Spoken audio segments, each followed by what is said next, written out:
Oui, Monsieur le Président, c'est la question de la charge de la preuve qui se pose. Si on se rapporte à l'article 1er du Code de procédure pénale avec les principes directeurs, on est en infraction, on est en contradiction.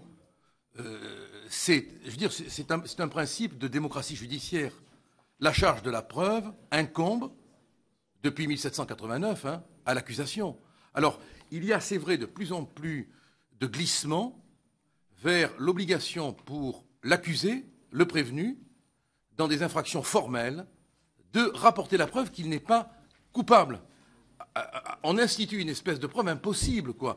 C'est les principes fondamentaux, et ça a été réinscrit dans le Code de procédure pénale à l'occasion des principes directeurs, auxquels tout le monde... De procédure pénale, oui. De procédure pénale, article 1er, principe directeur, auquel on se réfère en permanence, et sur la base desquels la Cour de cassation casse très souvent des décisions. Bon. Là, moi, j'ai l'impression que c'est une question de démocratie générale. C'est à l'accusation de rapporter la preuve que la personne incriminée est coupable, même si les seuils de preuve sont difficiles à rapporter. C'est un principe de démocratie. Voilà la seule observation que je voulais me permettre de faire. Marie-Françoise Bechtel. Je crois que cette dernière objection, contrairement aux précédentes, n'est pas recevable. Nous ne sommes pas du tout en matière de procédure pénale, nous sommes en matière administrative. Il faut respecter un certain nombre de règles, bien sûr, telles que les droits de la défense et la procédure contradictoire. Mais ce ne sont pas... Mais non, mais on est bien. Merci de me l'apprendre. Je ne savais pas. Mais les principes généraux s'appliquent d'une manière générale, je crois, non? Même aux procédures la Cour de cassation Chers a dit collègues, à plusieurs reprises. il ne me semble pas que Marie-Françoise Conseil Bechtel d'État l'a ait dit terminé aussi. son propos. Je crois qu'il serait utile de laisser Marie-Françoise Bechtel terminer son propos et d'éviter les dialogues et en voir un échange collectif. Nous ne sommes pas du tout dans la procédure pénale, mais dans une procédure administrative qui demande que soit respecté en effet un certain nombre de droits, qui je crois le sont ici. Mais je voulais dire que je trouve aussi que la notion de préoccupation est un peu curieuse. Il n'est pas exclu qu'elle vienne de certaines décisions de l'autorité de la concurrence, mais il n'est pas de bonne légistique de mettre dans la loi du vocabulaire qui vient d'un opérateur. Et je me demande si on n'aurait pas pu écrire plus tôt, en haut de la page 5, qui est de nature à porter atteinte aux règles de concurrence. Parce que, et c'est pour répondre aussi à une objection qui a été faite, il appartient à l'autorité de la concurrence, au vu de ses pouvoirs, non pas d'apporter la charge de la preuve, mais d'apprécier une situation et de dire en vertu de quoi elle l'apprécie.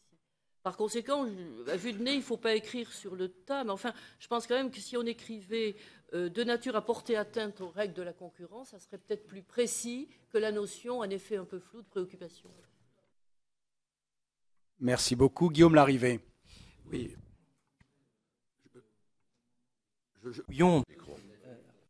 Il faut appuyer sur le micro. À notre collègue Bechtel que certes, nous ne sommes pas en matière pénale, on est dans le domaine d'une sanction administrative, et naturellement, l'article 6 de la Convention européenne des droits de l'homme sur le procès équitable s'applique aussi en matière administrative. Et j'ai le sentiment que fonder tout un mécanisme de sanction administrative extrêmement intrusif sur, au fond, l'expression d'une espèce de sentiment, d'une préoccupation, me paraît pour le moins aléatoire, fragile au plan constitutionnel et fragile aussi au plan conventionnel. Gilbert Collard. Non, la seule observation que je voudrais faire, c'est que par principe, c'est ce qu'on apprend en première année de droit, les principes généraux s'appliquent. Oh, et voilà, et voilà, et voilà, et voilà. Eh bien, je suis heureux de savoir, mes chers collègues, que vous êtes arrivés en deuxième année, mais il n'empêche que les principes généraux ont une application générale. C'est ce que le doyen Duby répétait à longueur d'année à ses étudiants. Un principe général a une application générale. Et celui qui ne l'écrivait pas avait 0 pointé. Voilà la modeste observation mémorielle que je me permets de faire en rappelant que le doyen Duby était un immense juriste. Merci beaucoup.